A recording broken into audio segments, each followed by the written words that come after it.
Steve, to your squad, you've got Cal McGregor as part of it. He's missed the last 4 games and he is back in training now. How pleased are you to be able to include him? Any reservations about bringing you in after missing some games? No, I think, listen, when you name a squad, there's still 11 days, I think, till match day, so plenty of time, a couple of games. Callum's in that situation, Stuart Armstrong's in a similar situation, but I'm hoping that they'll both get some minutes over the next couple of games and be fit and available to join the squad. On Stuart's situation, he's yet to play yet. How much dialogue have you had with Southampton about where he's at? No, the medical staff have been in constant touch. We know where the players are at, and as always, we'll treat them as well as we can. Scott McTominay is back. How big a boost is that? Bear in mind the experience he brings, the level he's playing at, and I guess the versatility he offers. No, listen, it's good to get as many of your better players in the squad as possible. Scott's certainly one of those, so it's good to have him back. You were forced to rejig your backroom staff for the last games. Can you just bring us up to speed with how that looks now going into these matches? Well, Austin's recovered from COVID, thankfully, so Austin will join us for the first time, Austin McPhee. He'll bring something a little bit different to the staff. Fresh ideas, which is good, which as a coach I always like to be challenged. I like to challenge the players, so Austin will do that. He'll bring in something different. Stephen Naismith jumped in at the last minute to help us out last month, and I've decided just to keep Stephen on the staff for this camp as well. He's a good conduit for myself, between myself and the players, so happy to have them all there. And obviously I've got my trusted sidekick John Carver who does a great job for us. Just in terms of the games coming up, I know you're wanting to be very level head at all times, very measured, but in your eyes, how significant is this first of the 2 games coming up? It's the same significance as the game against Moldova, the game against Austria in the last camp. The next 2 games are big in the context of trying to get the second place in the group. So Israel first will be a tight game, I would imagine.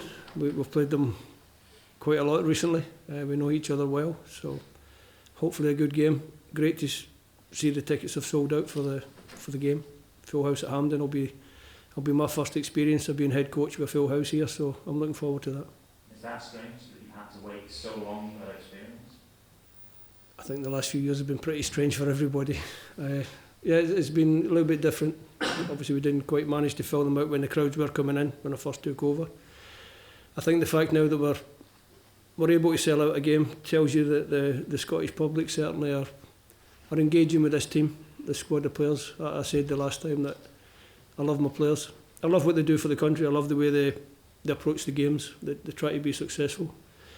And I think the fact that we've got a full house for this game, and I believe the Denmark game sold out as well, so that shows that the players are doing something right. What can a full house do for the players as well in that atmosphere?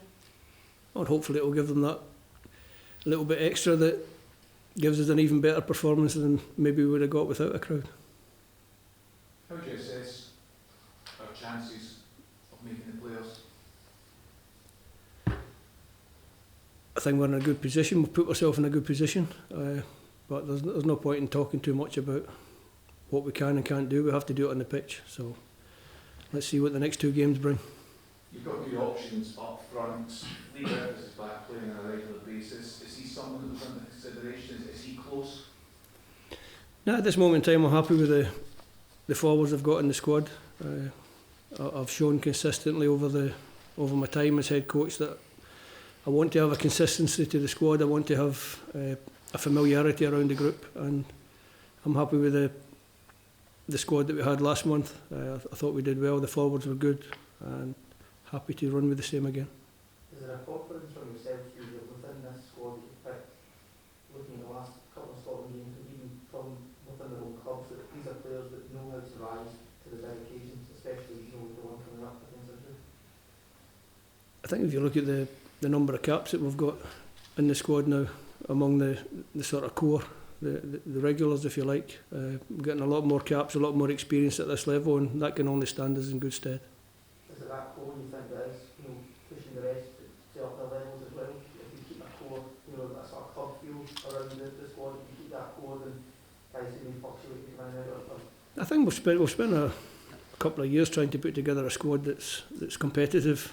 It changes slightly from camp to camp, but not too much, and I think that familiarity makes it easier for me, because when they come in, they know their jobs, they know what they're going to be asked to do, they know the drill, and that certainly makes it easier for everybody.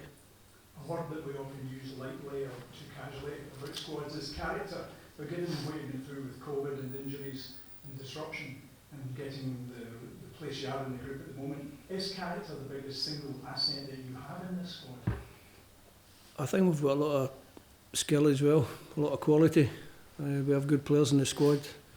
The character of the squad is there for everyone to see. You don't go to places like Austria and win if you don't have that character in the squad. I think if you look at that game, if you look at even going back to the Euros, going to Wembley and digging out a good point, there's character in the squad, but there's also quality in the squad, and I think when you marry both together, then hopefully we can be successful.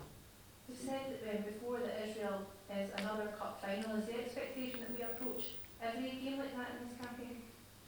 Every game's a cup final. I think when you get into qualification for a World Cup finals, you want to do as well as you can, so you have to pick up points in every single game. There's no other way to look at it.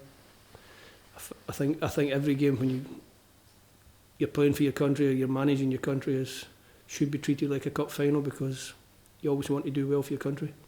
Can I ask you as well, I know you said you like to have a consistent approach in terms of your squad, but players like Tony Watt and Liam Henderson, were they, considering how they're doing at club level, how close were they to your thoughts? Like I said before, I'm happy with the squad that I've picked for this camp. The vast majority of the boys have been with me consistently over the last few years. Listen, I don't not look at other players. I don't not look at the performance of other players, but I also have to look at the performance of the players that I'm picking for the squad. And by and large, I'm very happy with them. See, you talk about the consistency of the squad. I think you've only got one midfielder over the age of 29. You've clearly reduced the average age of the squad over your tenure. Was that an aim of yours when you came in, and does it stand you in great stead going forward with such a young squad? No, I'm not ageist. It's just the way it's developed, and the squad's developed in a certain direction. I'm still picking my older goalkeepers, if you like. If you're good enough, you'll still be in the squad no matter what age you are, and if you're good enough, you'll still be in the squad no matter how young you are. So I think it's just something that's evolved over the period. It wasn't a conscious decision to do that.